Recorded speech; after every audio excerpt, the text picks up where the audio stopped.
Great morning all. I am Dr.saalai Kalpana, connecting you through SiddhaMudra. Today we are going to see important topic. What are all the precautions we have to follow before performing a mudra or at the time of performing SiddhaMudras? First of all, to do the mudra, please select a clean and airy space. It may be inside the room, but make sure that the place is not so too dusty or congested. Next, regarding the seating position, you can sit in very comfortable crossed leg position if you are only able to sit in the crossed leg position, or otherwise you can even sit in a chair. But remind this, if you are going to sit in a crossed leg position, you must have a floor mat. Any part of your body must not touch the ground directly, whether it may be back, even hair must not be connected with the ground or floor or wall behind. So you have to sit in a very comfortable position with the floor mat.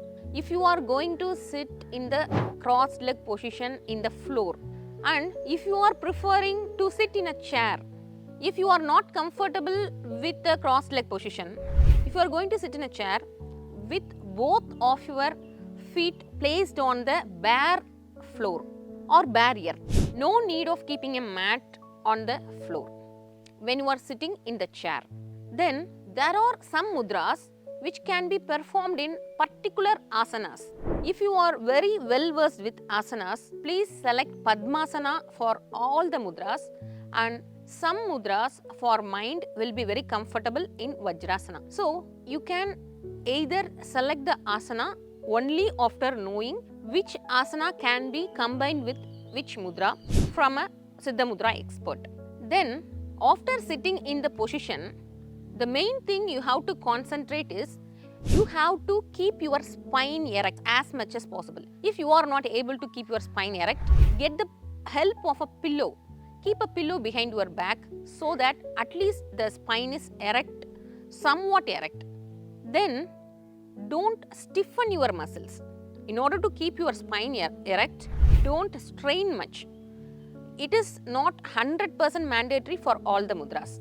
Then regarding hands, regarding your hand position, after keeping the mudra in your hands, everyone has a habit of keeping or stretching both their hands in front. You must not stretch your hands in front beyond the knee. The correct position is keep your shoulder and hands very loose, keep the mudra in your hand, and then if you are going to keep the mudra in your lap, your fingers can be erect, but the elbow must be bent. Don't extend the elbows beyond the knee.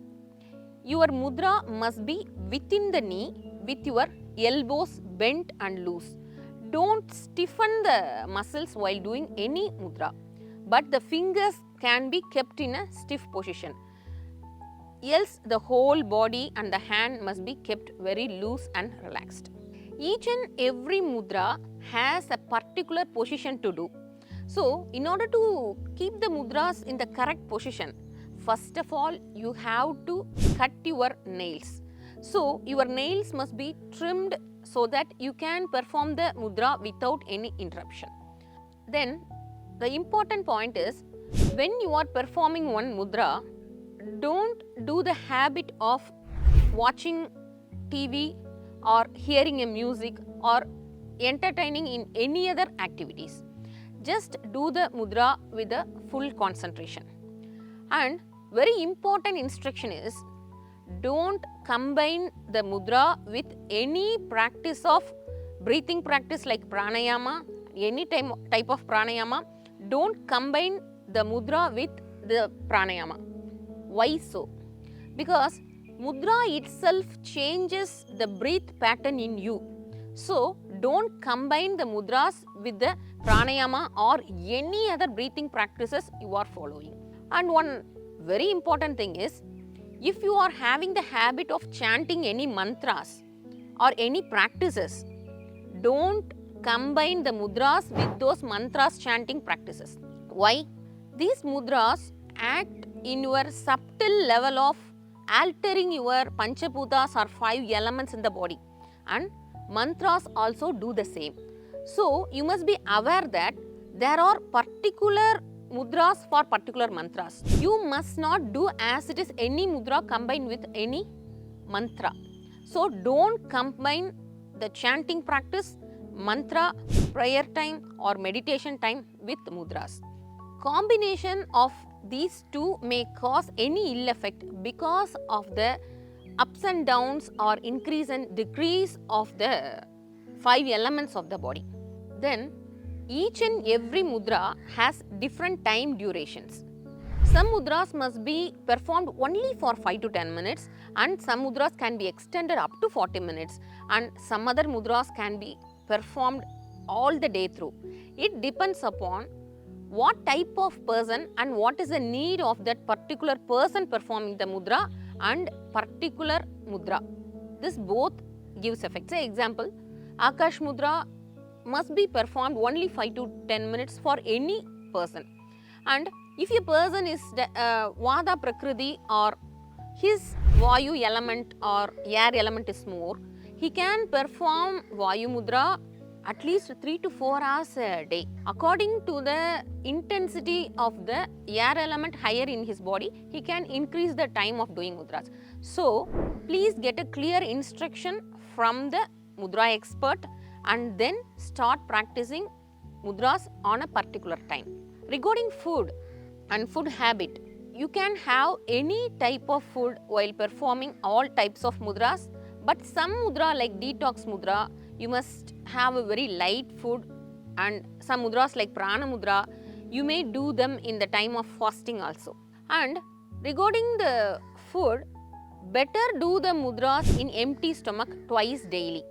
But if you are having a condition to take a food, after the liquid food, you have to leave at least half an hour to start a mudra. And after a solid food, just leave 2 hours to start any new mudra. And another instruction, when you are going to do more than 2 or 3 mudras or 1 or 2 mudras, be careful that the 5 elements must not interact with each other. Just study this SiddhaMudra art clearly and then combine 2 mudras. There is no need of any space between 2 mudras. If you are going to perform 2 mudras, just do 1 mudra first and immediately you can change the position of your hand and perform the second mudra. And all these rules and regulations are for a person who is going to do mudra for a long duration at a particular time. In conditions of emergency, you can break all these rules. So, take it for an example, if a person is having a pain in his area of the chest after taking food, he can perform this mudra immediately after taking food. He can perform this mudra at any position, sitting position, lying down position, traveling position also. So, in emergency conditions, no need to follow all these rules. You can alter every rule according to the condition you are facing. These are all the basic and common instructions before starting a mudra. Thank you all.